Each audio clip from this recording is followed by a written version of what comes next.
ভাবুন তো, কাল সকালে ঘুম থেকে উঠে জানলেন আপনার চাকরি নেই, মাসের শেষে আর বেতন আসবে না, কিন্তু বাড়ির খরচ, ইএমআই, বাজার এসব তো থেমে থাকবে না। তাহলে কি করবেন?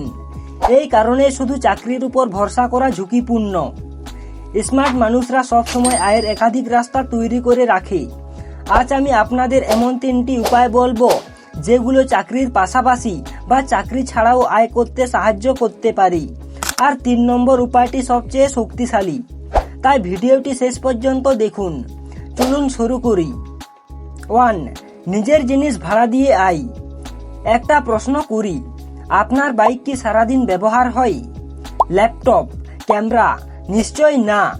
দিনের বেশিরভাগ সময় এগুলোর ব্যবহার ছাড়াই পড়ে থাকি। কিন্তু জানেন কি, এই জিনিসগুলো শুধু খরচের নয়, আয়ের উৎসও হতে পারে।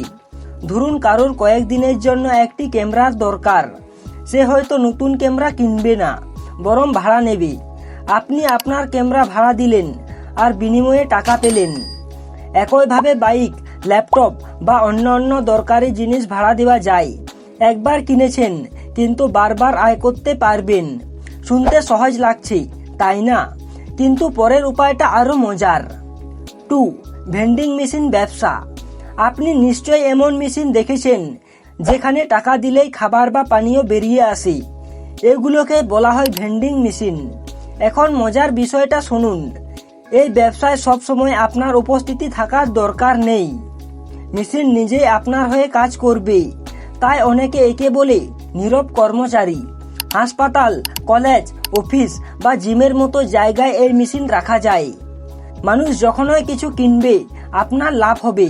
ভাবুন তো, আপনি হয়তো বাড়িতে বসে আছেন, কিন্তু আপনার মেশিন তখনও টাকা আয় করছে। দারুণ না?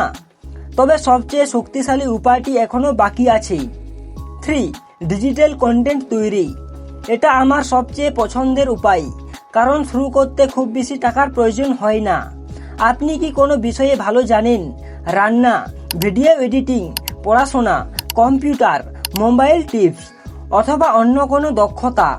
তাহলে আপনার কাছে ইতিমধ্যে একটি মূল্যবান সম্পদ আছে, আর সেটি হলো আপনার জ্ঞান। এই জ্ঞানকে ভিডিও, ব্লগ বা অনলাইন কোর্সে রূপান্তর করুন।